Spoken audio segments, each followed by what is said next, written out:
A sensei gets the special treatment. This is your look at the new Super 7 Teenage Mutant Ninja Turtles Ultimates Splinter.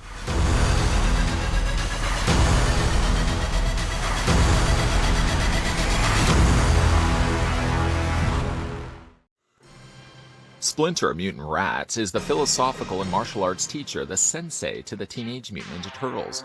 He's a master in ninjutsu and has taught the turtles the secret of the ninja, the Bushido Code, and the warrior's way.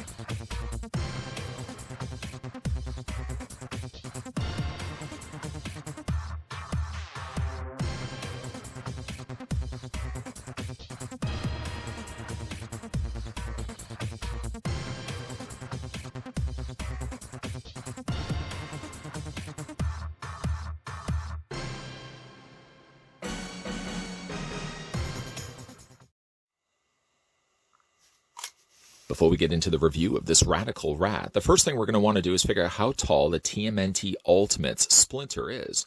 So taking my trusty tape measure and taking it to the very top of his head, stopping it right there.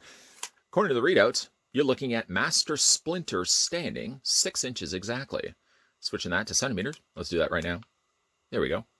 According to centimeters, you're looking at the figure being 15.3. So he's almost 15.5 centimeters tall.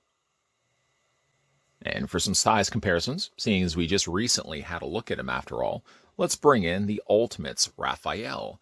They're about the same height. Now, admittingly, yes, Raphael is a little bit taller, but not by much. They're roughly about the same height to one another. Similar the way the Playmates toys were about the same height to one another has also carried over nicely here in the Ultimates release from Super 7. And like what we also did when we had a look at Raphael, let's bring in the original Playmates Splinter so you guys can see the difference between the two. Like with the Raphael, this isn't the originally released Playmates, I wish it was, but this was the Playmates follow-up years and years later as the Classic Collection reissues, to which I have all the first, I think it's 5 figures, because it's the 4 Turtles, Splinter, and Shredder. Those are, I think, the only ones that they've released. They may have released a second wave after that. But I still have these ones sealed, and certainly for the purpose of this review, it gives you an idea of what was the starting point and the inspiration for what Super 7's putting out now. Now, I have to say, Splinter comes with a lot of accessories, and similar to the Raphael, a lot of these accessories are nods to the original Playmates line. As an example to that, let me just bring in and show you guys the weapons accessory tray that comes included with Splinter. And while, yes, you could go in there and remove all the arrows, you could remove the cane, you could remove, again, the shurikens along the top. I'm really not going to, because he has pretty much all those accessories as separate standalone pieces. But to give you an idea, I'm going to flip this around, because I think it actually goes, this way. Let's bring in back the Splinter so you guys can see that the tray is exactly the same. Well, almost the same. They moved the shurikens from the inside of the tray to instead the outside and at the bottom there. Other than that, I mean, a lot of what has been carried over, I guess the arrow is already attached to the bow. They've added it here on the sides. But it's really nice, again, you get those fan nods to the original toy line that Playmates put out. But there's definitely a lot to cover off, so let's have a look at the accessories right now. He comes included with the bow. And the bow is drastically an upgrade from the one that we got from Playmates. You remember that the Playmates version was basically all just molded plastic and all the same color. And certainly it could be said it did not have an elasticized strap to it. And this is definitely a very much needed, much appreciated upgrade to that original release. I do like the wood look that they've given it, washing it and covering it with a darker color so it fills in all those areas on the wood. Really like the way that that turned out. To go along with that, Splinter has several arrows. And though the arrows don't look like they're different from one another, they're all pretty much the exact same arrow. In this case, you actually do get them as separate pieces. Yes, you could always go back to the tray and pull those off for yourself and just use these arrows as just to show you. You put the two side to side. Other than this one being a little bit warped, it's pretty much the exact same arrow, although this one's gotten a lot more paint, certainly especially on the tip there, done in silver. So he does come with a couple of arrows. He comes certainly with the bow. We'll put those to the side. Another thing that the original toy would have come included with is this makeshift cane that he would have carried around with him. If you look close enough, though, there's a little revealed weapon inside. And this one does get afforded the additional silver, as you can see on the blade itself. Fits rather snugly inside there. And at the original toy line as it went, this was certainly serving as the cane for Splinter. However, Super7 also gives you a variation to the cane, something a little bit more closer, resembling, I'm sure, a cane. And similar to the coloring that they did to the arrows and bow, you can see as it's been washed and almost, again, that caramel brown. Really does look nice when it's held in his hand. The thing about it, though, is it's difficult to fit some of these accessories into Splinter's hand that I'll talk about in a second. Before we do that, something, of course, that could be lost if you're not too careful is a couple of shurikens, similar to the ones that we've gotten with Splinter, or similar to Raphael. Splinter's is the same, painted again in that silver color. I do like the look of those. Not probably going to be displaying him with those, nonetheless. He does also come included with a cup, a hot cup, judging by the fact that there's some steam emanating from the top of it. Now, this could be green tea, perhaps, whatever beverage Splinter's choice of, I'm assuming it's a tea, something hot, obviously. As you can see, it's got some steam running from the top of it. I really like the sculpting of that. It's all done in translucent plastic, as you can clearly see the way I'm running my finger behind it. Really nice the way that they've done this. And obviously, there's a little handle that can be held into his hand. Other accessories it comes included with is a little baby turtle. Only one turtle, not four. I guess technically, down the road, Super7 could easily just reuse this mold and give us 4 versions of this, little baby turtles. Obviously, he only gets the one, but I do like the way that this one looked, nicely painted. Dark shell, kind of comes across more black, but at certain lighting, it seems almost more like a dark, dark, dark green. On the underside there as well, a little bit of paint right there on the bottom, but other than that, a very, very nice little turtle that you can have on display with him. And then he comes with a series of interchangeable hands. I will say, though, when it comes to his hands, I was going to talk about this already. Let's have a look at some of the options available. It comes with some closed fists. You can see right there.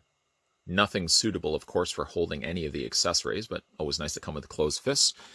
It comes with a couple of just like relaxed hands, as you can see right there. Very nicely painted, both on the nails on the top there and the pads, the palms, I should say, on the other side there. Really like the coloring that they added to that. And then he also comes with a couple of kind of more clawing hands, fighting off the foot or battling with Shredder. Ideal hands for those. The thing about it, though, is all the accessories really accommodate more so the gripping hands that he currently has in the forearms. The thing about it, though, is the plastic is extremely dense. So I would advise you're probably going to have some difficulty fitting many of the accessories into his hand as it is default right now. Taking a heat source to it, like a hairdryer, or submerging this in hot water, I would advise just to soften the plastic a little bit, because there's little to no give when it comes to trying to pry these fingers away from the palm, making the grip wide enough that you can then fit some of his accessories inside. If not, you're really forced to fit them through the top and feed them through to the bottom. So again, I would probably use a hairdryer or submerging into hot water just to loosen up that joint, just so you can get those hands, not the joint, but just so you can loosen the plastic up a little bit so you can open the grip just a little bit more. The last accessory that comes included with Master Splinter is a plastic version of his gi, or robe, that he wears. Now, technically, going back to that original toy line, the original toy line didn't have him wearing a plastic version of the robe. In fact, like Shredder's cape, it was all fabric. So I think, even though I'm thrilled the fact that we get like just a variation of this to make it look a little more vintage, technically, again, if I just bring the packaging in for the original one, you can see that Splinter very much is wearing just the regular fabric version of his gi. So I'm probably going to keep it on the figure the way that it is. I love the fact that they include it, but I think when it comes to displaying Splinter for myself, I much rather favor the idea of giving him the cloth robe instead of the plastic one that they give him. Still like the fact that they include it, but I think I'm going to be sticking rather instead with this robe instead.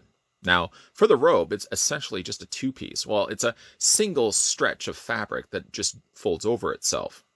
So it's not really technically a two-piece.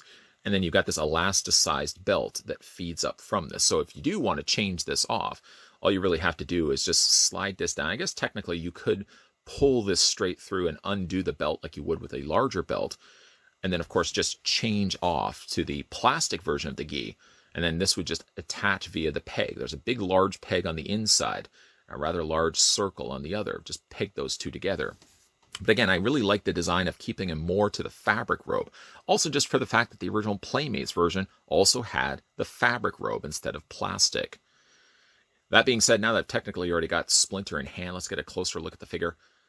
It couldn't be any bit closer, I feel, to the original Playmates line. And I know constantly I've said Playmates line, but obviously this is the basis for this particular lineup of Ultimates from Super 7, taking the cues from the original Vintage line and just giving it much needed, not enough to change it drastically, but just enough that it gets some additional articulation, for example.